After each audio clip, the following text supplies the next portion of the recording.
Hi guys, I promised I'd make a video about the Trump talk with Elon Musk. I did make a live, but I also promised I'm gonna make a video, and I'm kind of happy I took a couple of days until making this video because I got to look at all the articles, and I'm gonna go through some of them now as well.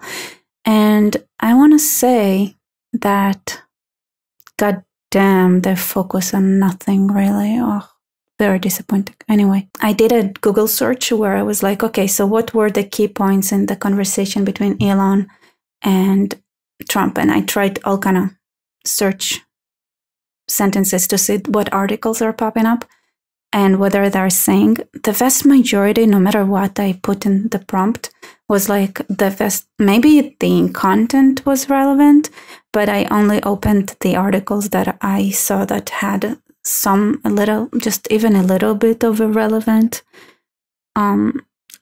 title that I thought that would mean the article would actually talk about what they conversed about, rather than the DDoS attack and the fact that it was delayed and that Trump talked kind of funny, and then they're like, of course, Elon Musk betrayed the elites, so they're kind of unhappy with him because they're like, oh, he was cheering on Trump the whole conversation. I don't think he was cheering on Trump. I think he actually only had pushback on when it comes to climate issues. But then, and there were titles like, I saw climate change expert explain why Trump is wrong. And I think, maybe Trump wasn't accurate, but the truth remains that a global war that includes nukes is probably a more threat to.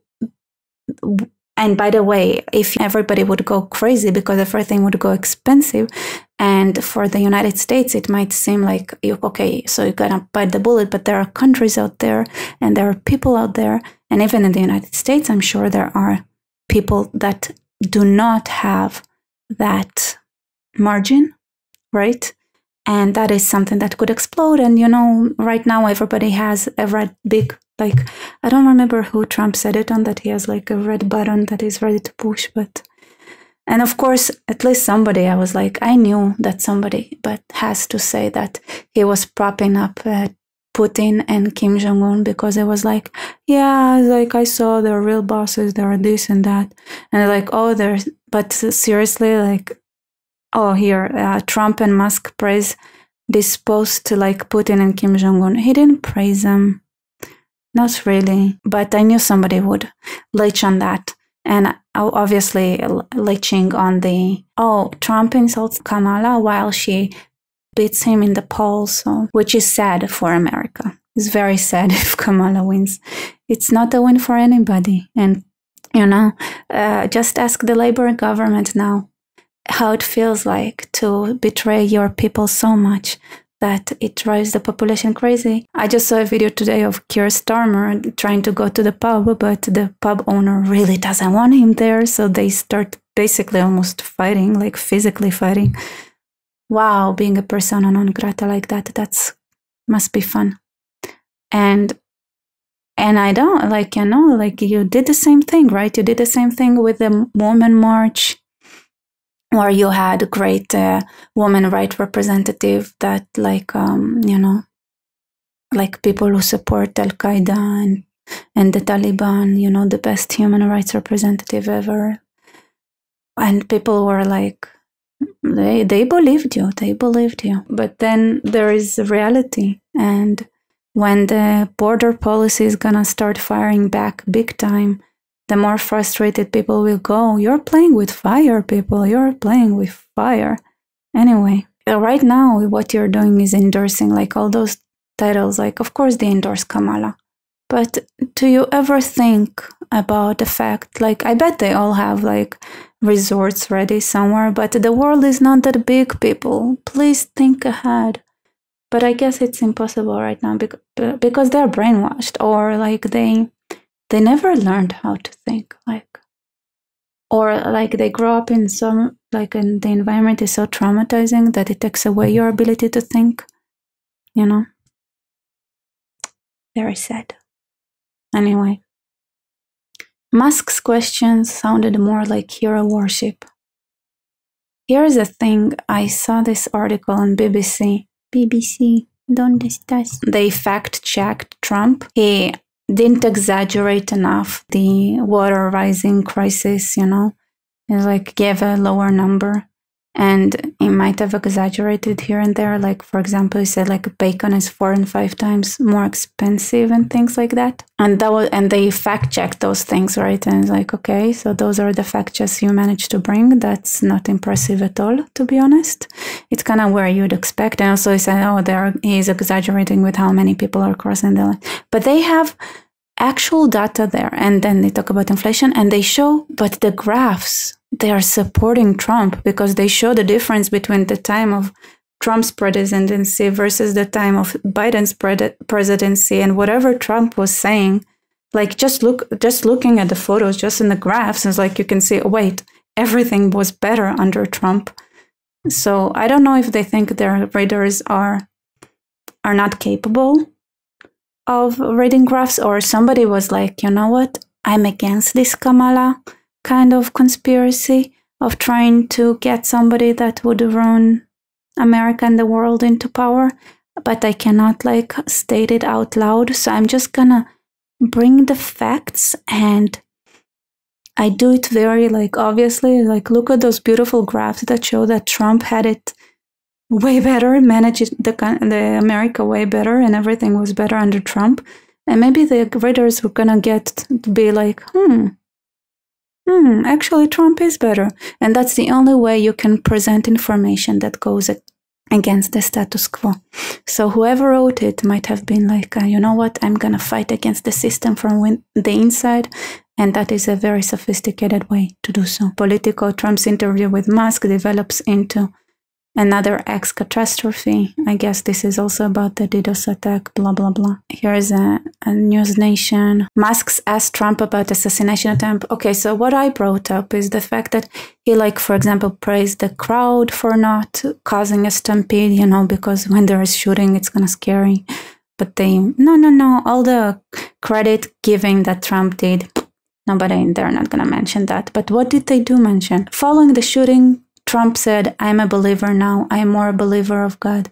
In God, I think. Like literally, that he was like, maybe there is a God. But seriously, it doesn't say anything. That's just an empty statement. It was like, maybe, or maybe not.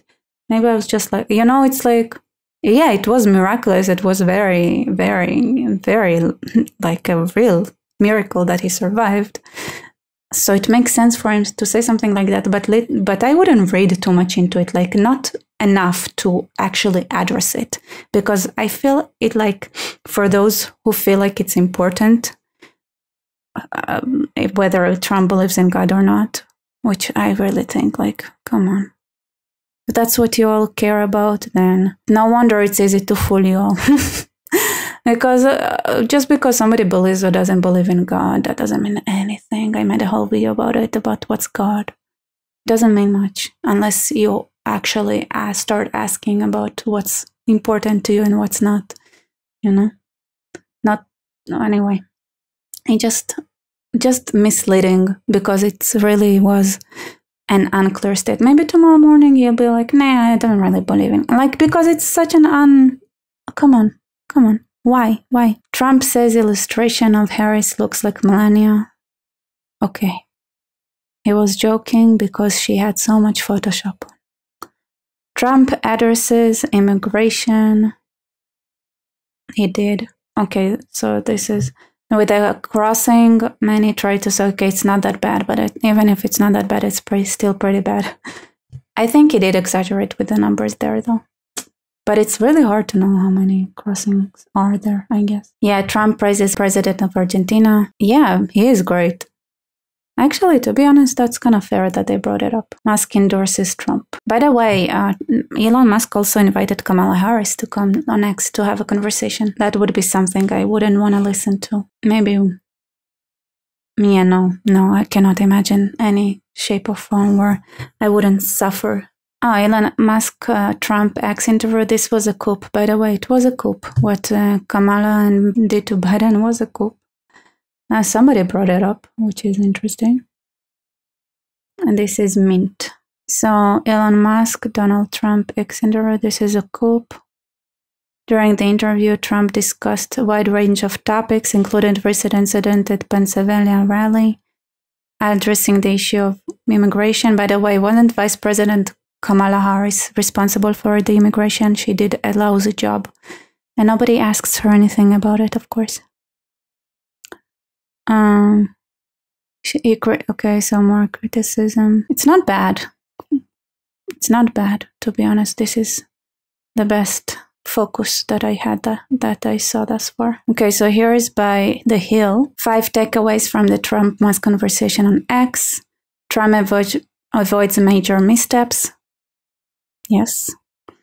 I like it that they notice and avoided making a type of inflammatory, controversial comments that have plagued his recent public appearances.